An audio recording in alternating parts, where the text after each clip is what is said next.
이원하 변호사의 사건 X파일. 2017년 11월의 어느 날 대구에 살던 남성 A씨가 길 가던 여성을 둔기로 때린 후 도주한 혐의로 경찰에 긴급 체포되는 일이 발생했습니다.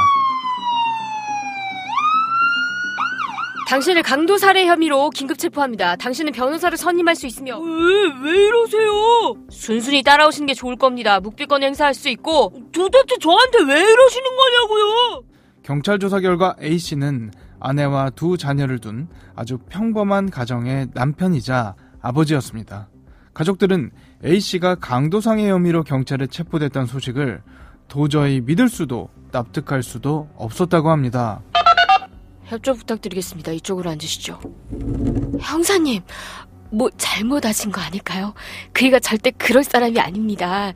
싸움도 할 줄 모르고 무엇보다 다른 사람한테 해를 끼칠 인물이 안 돼요. 일단 앉으시고요. 조사 진행하겠습니다. 아이고 형사님, 얼마나 조용하고 내성적인 사람인데 그런 범행을 했다는 걸 도저히 이해할 수가 없습니다.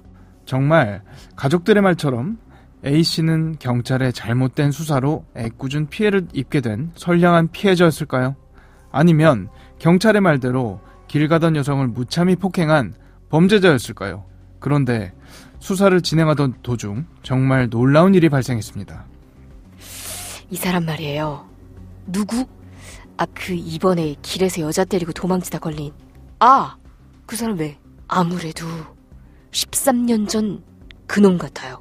13년 전 그놈이라니? 무슨 소리야? 13년 전 저희 어머니를 살해한 그놈이요. 도대체 무슨 일이 있었던 걸까요? 오늘 사건 엑스파일에서 이 사건 자세히 짚어보겠습니다. 안녕하세요. 이원하 변호사의 사건 엑스파일 이원하입니다. 오늘도 로엘 법무법인 김강호 변호사와 함께합니다. 변호사님 어서 오세요. 네, 안녕하세요. 로엘 법무법인의 김강호 변호사입니다.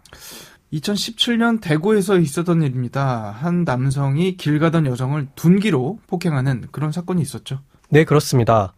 2017년 11월 21일 늦은 밤 대구의 한 길거리에서 20대 여성 A씨가 강도상해 범행을 당했습니다. 귀가 중이던 A씨는 길을 걷던 중 모르는 거구의 남성이 휘두른 둔기에 머리를 기습적으로 가격당했는데요. 여성은 자신의 가방 등을 훔쳐가려던 남성에게 필사적으로 저항했고 범인은 둔기로 A씨의 머리를 수십 차례 내리쳤습니다. 하지만 멀리서 범행 현장을 목격한 행인이 뛰어서 달려오자 범인은 도주했습니다. 지나가던 행인이 없었더라면 정말 큰일 날 수도 있었겠다 싶습니다. 네, 그냥 지나쳤을 수도 있는데 용감하게 달려와준 덕분에 범인이 도주했습니다. 중상을 당한 A씨는 곧바로 병원에 실려가 겨우 목숨을 건질 수 있었는데요. 행인이 없었더라면 더 큰 비극이 일어날 뻔했습니다. 경찰은 즉각 수사에 나섰고 범행 현장 인근의 CCTV 속에는 범행 전 범행 대상을 물색하던 범인의 모습이 고스란히 담겨 있었습니다. 경찰은 CCTV 속에서 범인이 담배를 피우는 모습을 확인하고 현장에서 담배꽁초를 수거해 국립과학수사연구원에 분석을 의뢰했고 CCTV 영상을 토대로 같은 달 28일 범인을 검거했습니다. 찾고 보니 굉장히 평범해 보이는 남성이었다면서요. 네, 대구에 사는 당시 48세 남성이었는데요. 아내와 중고교생인 두 자녀를 두고 있던 평범해 보이는 남성이었습니다. 당시 가족들은 A씨가 그럴 사람이 아니다 라며 믿을 수 없다는 반응을 보였습니다. A씨 아내는 경찰 조사에서 싸움도 할 줄 모르고 다른 사람에게 해를 끼칠 사람도 아니다. 평소에 여자들을 특히 더 조심히 대한다 라며 범행을 저질렀다는 걸 믿을 수도 없고 이해할 수도 없다라고 말했습니다. A씨의 친동생 역시 A씨가 내성적이고 조용한 성격으로 평소 말수가 거의 없다. 감정 표현도 없이 많이 참고 억누르는 성격이라고 밝혔고요. 경찰에 붙잡힌 A씨는 기억나지 않는다 라고 하며 잡아댔다가 범행 장면이 담긴 CCTV 영상을 제시한 후에야 범행을 자백했습니다. 그런데 여기서 놀라운 일이 벌어집니다. 어떤 일이었죠? 앞서 경찰이 범행 현장에서 담배꽁초를 수거해 국과수에 분석을 의뢰했다고 말씀드렸었는데 네네. 담배꽁초에서 나온 DNA가 장기 미제 사건인 2004년 대구 북구 노래방 여주인 살인 사건 현장 유류품에서 발견된 DNA와 일치한다는 감정 결과가 나왔던 것이었죠. 그러면 13년 전에 있었던 미제 살인사건 범인이랑 방금 우리가 이야기한 그 강도상해 사건의 피의자 DNA가 일치를 했단 말인가요? 동일 인물이다 뭐 이겁니까? 네, 그렇습니다.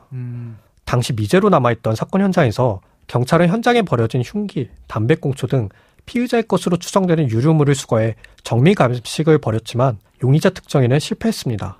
하지만 범인의 피부 조직 일부와 범인이 버린 담배꽁초가 발견돼 국과수에 DNA 샘플이 보관되어 있었습니다. 이렇게 진범이 잡힐 수도 있구나 싶은데 일단 13년 전에 있었다는 대구 노래방 여주인 살인 사건, 이건 어떤 사건이었습니까?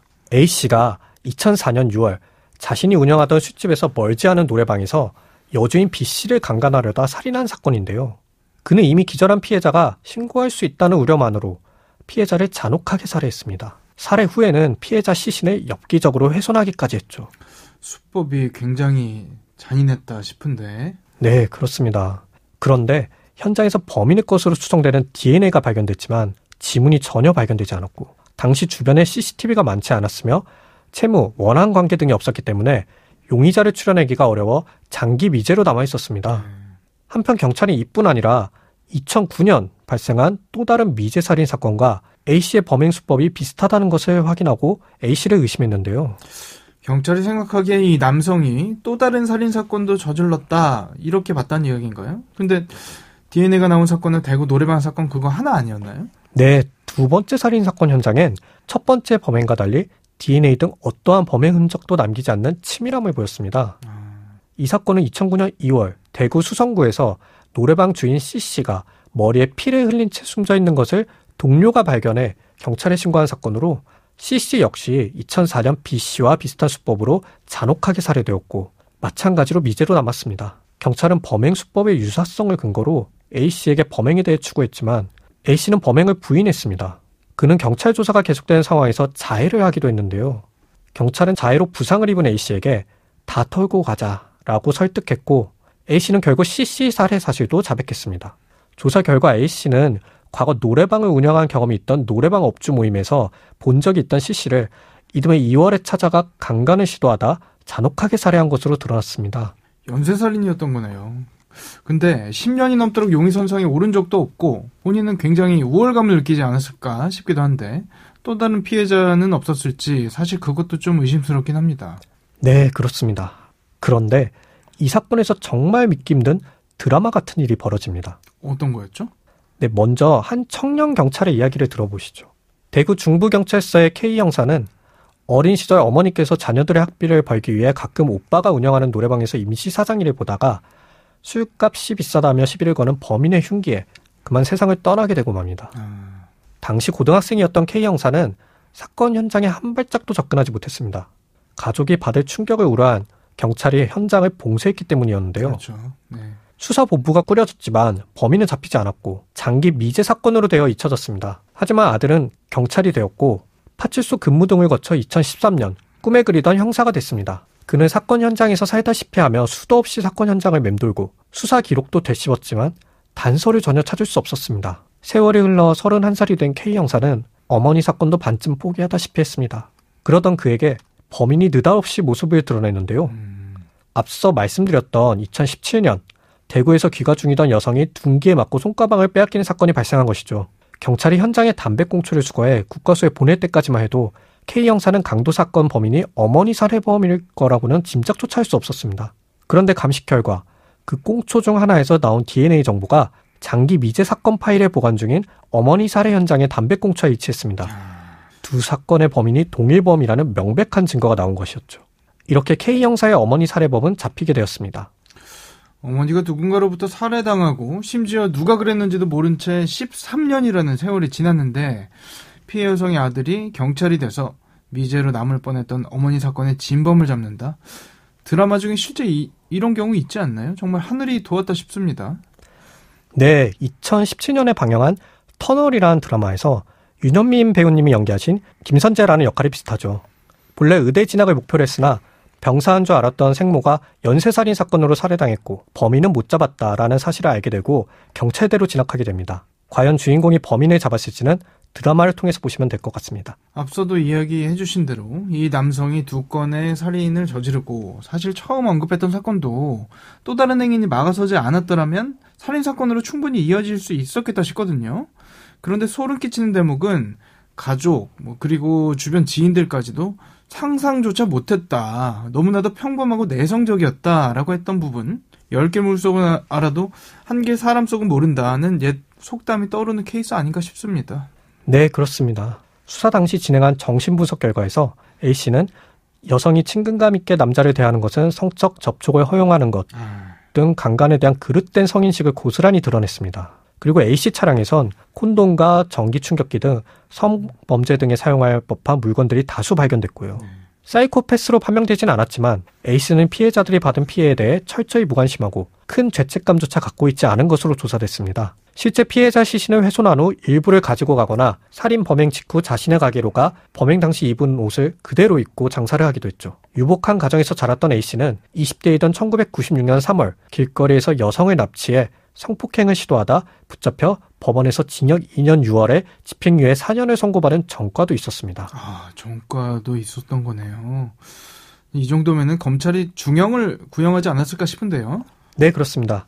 검찰은 A씨를 강간살인과 강도살인 미수로 구속 기소한 뒤 사형을 구형했습니다. 검찰은 일면식도 없는 피해자들 오로지 무력과 성욕의 대상으로 삼아 잔인하고 극악한 범행을 연쇄적으로 저질렀다며 사형을 내려달라고 요청했습니다. 그리고 검찰은 A씨가 저지른 범행으로 사건이 장기미제에 빠지면서 유가족들이 장기간 극심한 충격과 고통을 겪었는데도 피고인은 재판 진행 동안 반성은커녕 범행을 은폐, 축소하려고 하는 등 일말의 교화 가능성을 찾아볼 수 없었다라며 선처 없이 극형에 처해 마땅하다고 주장했습니다. 재판부는 A씨에게 무기징역을 선고하고 10년간 신상 정보 공개 등을 명령했습니다. 관련하여 재판부는 피고인은 노래방 업주와 강제로 성관계를 시도하다가 미수에 그친 뒤 들킬까 두려워 이들을 살해하고 또 혼자 길을 가는 여성의 금품을 뺏으려다 반항하자 미리 준비한 둔기로 때리는 등 범행을 저질렀다라면서 범행 사이에 시간차가 있지만 앞으로 유사 범행을 저지를 우려가 있다고 밝혔습니다.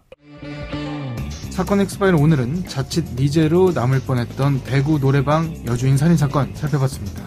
DNA를 통해 13년 전 아무 이유 없이 무참히 살해당했던 어머니의 살인범을 붙잡게 된 형사의 마음은 과연 어땠을까요? 아마 마냥 기쁘지만은 않았을 겁니다. 범인을 잡는다고 해서 어머니가 살아 돌아오지진 않을 테니까요. 하지만 마음속 응어리는 많이 풀리지 않았을까요? 우리가 미제 사건을 절대 잊지 말고 추적해 나가야 할 이유이기도 하죠. 오늘 저희가 준비한 내용은 여기까지입니다. 끝곡으로 짙은의 Feel Alright 들려드리면서 이 시간 마치겠습니다. 여러분은 모두 변호받아 마땅한 사람들입니다. 사건 X-File. 여러분 고맙습니다.